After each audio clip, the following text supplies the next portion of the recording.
bienvenue dans ce nouvel épisode des Chroniques microbiennes. Plus besoin de vous décrire les bactéries. Vous savez que ces prokaryotes unicellulaires existent dans tout environnement et dans le corps humain. On peut en différencier deux types. Certaines provoquent des maladies, ce sont les pathogènes. D'autres peuvent être bénéfiques pour les humains, ce sont les commensales. Les bactéries, quand on les filme, ça peut ressembler à ça.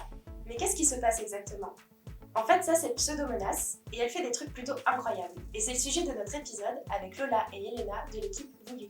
Dans l'équipe, on s'intéresse au système de transport chez la bactérie pathogène Pseudomonas aeruginosa. Elle appartient au groupe ESCAPE, composé de 6 bactéries hautement pathogènes, responsables notamment d'infections nosocomiales, c'est-à-dire qui se contractent dans des établissements de santé. Ces bactéries ont la particularité d'avoir développé d'inquiétantes résistances aux antibiotiques, les classant ennemi numéro 1 selon l'Organisation mondiale de la santé. Parmi cette famille de bactéries super résistantes, Pseudomonas aeruginosa est responsable notamment d'infections pulmonaires, urinaires ou post-opératoires, mais également de septicémie, notamment chez les malades immunodéprimés atteints de mucoviscidose ou les grands brûlés. Pseudomonas aeruginosa est un pathogène dit opportuniste, c'est-à-dire peu ou pas virulent chez l'individu sain, mais il peut s'avérer redoutable lorsque l'immunité est affaiblie. C'est une bactérie ubiquitaire qu'on peut donc retrouver dans divers milieux et qui est capable de s'adapter à son environnement souvent hostile en développant divers mécanismes d'attaque mais aussi de survie. Dans cette vidéo, nous vous présenterons deux de ces mécanismes étudiés au laboratoire, l'élastase et la pseudopaline. Pseudomonas aeruginosa, ou pseudo chez les chercheurs, a été décrite pour la première fois en 1882 par le pharmacien militaire Karl Gessar. Et elle doit son nom à sa couleur verte.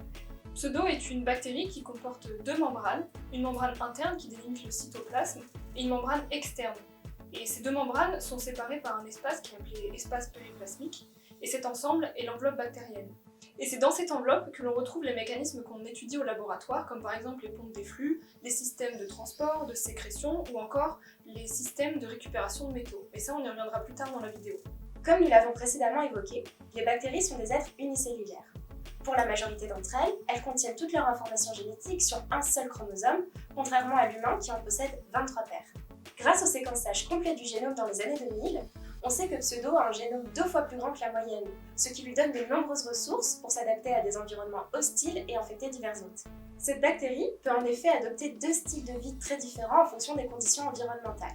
Soit planctonique, où elle va être sous forme isolée et mobile, notamment lors des infections aiguës.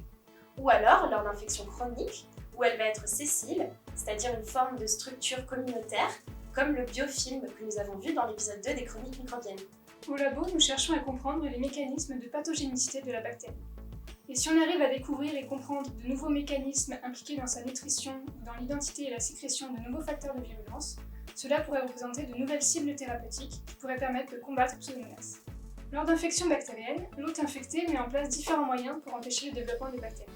L'un de ces moyens, c'est l'immunité nutritionnelle, et il consiste à produire des protéines ou des molécules qui vont séquestrer des éléments essentiels au développement de la bactérie, tels que les métaux.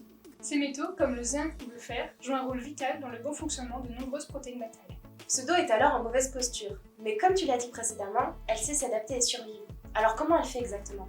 En réponse à cette attaque, les bactéries produisent et relâchent dans l'environnement des sortes de micro-aimants, qui sont en réalité des petites molécules ayant une très forte affinité pour les métaux et permettant de les récupérer. Au labo, on s'intéresse tout particulièrement à la pseudopaline, une molécule capable de fixer le zinc et de permettre à la bactérie de s'en procurer même lorsqu'il est peu disponible. Ce genre de molécule est appelé un métallophore. La synthèse et le relargage de la pseudopaline, ainsi que son retour dans la bactérie au niveau d'un récepteur de surface, sont assurés par différents composants. Pour comprendre l'importance de la pseudopaline en conditions d'infection, on reproduit au laboratoire des milieux de croissance pauvres en métaux et on supprime génétiquement la production d'une protéine essentielle dans la synthèse de pseudopaline. C'est comme si on enlevait une pièce de la machine de production. Cette souche de Pseudomonas n'est donc plus capable de produire de la pseudopaline. On va ensuite regarder les conséquences de cette déficience sur le comportement de la bactérie. Nous allons donc analyser ces phénotypes. On observe en particulier la croissance, la formation de biofilms ou la motilité dans des conditions qui vont mimer celles auxquelles Pseudo se retrouve confronté lors de l'infection. Avec une souche de Pseudo normale, dite souche sauvage, on observe ces jolies formes qui sont dues à la motilité de type swarming. En l'absence de production de pseudopaline, la motilité de Pseudo en milieu carencé en métaux se retrouve impactée.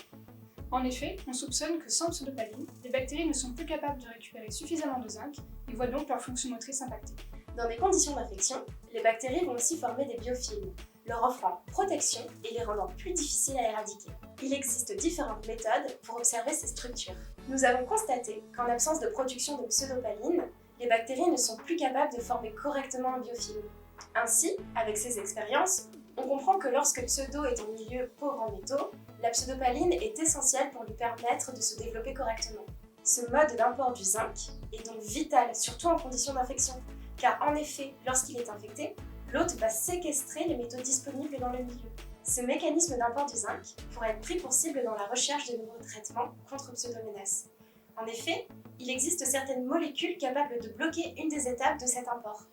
D'ailleurs, cette recherche, l'équipe Vouillou l'effectue en collaboration avec une équipe de l'INSERM de Tours et avec une entreprise produisant des anticorps. Penchons-nous à présent sur les moyens déployés par Pseudo pour se défendre. Lorsque Pseudomonas est en condition de stress, comme par exemple en présence d'autres bactéries, face au système immunitaire de l'hôte, ou dans un environnement peu favorable à sa croissance, elle met en place d'ingénieux stratagèmes pour se défendre et pour survivre.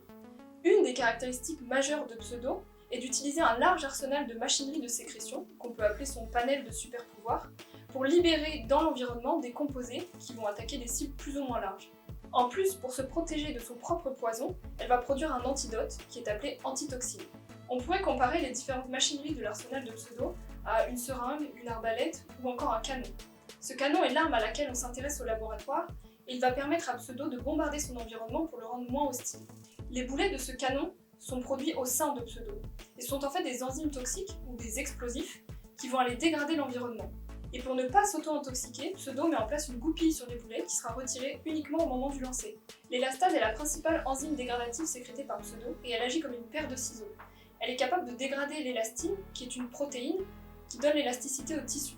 Elle va permettre à Pseudo de s'installer où elle veut dans les tissus, comme les poumons ou la peau. En dégradant également les sentinelles de la réponse inflammatoire, l'élastase permet à Pseudo de se répandre sous forme de biofilm, mais également de passer sous les radars du système immunitaire de l'hôte, ce qui va lui permettre une installation pérenne. Et donc on comprend que c'est grâce à ces super pouvoirs qu'il est difficile de combattre Pseudomonas. Et donc comment faire ? Beaucoup de moyens sont déployés pour contrer ces armes.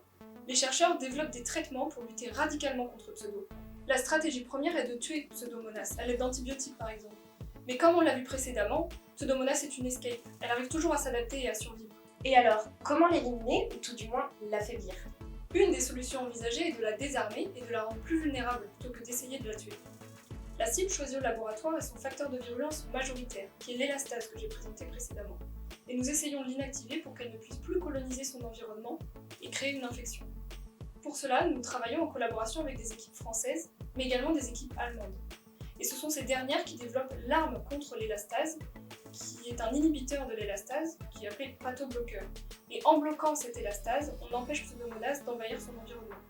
Les connaissances sur ces mécanismes sont essentielles pour appréhender le comportement de la bactérie dans son environnement, aussi bien de survie que de défense, et ainsi pouvoir développer des moyens de lutte efficaces contre cet organisme représentant un danger pour la santé publique. La recherche fondamentale peut s'en suivre d'applications. Pour Pseudo, c'est dans la santé. Pour Rumini-Clostridium cellulolepticum, c'est dans l'environnement.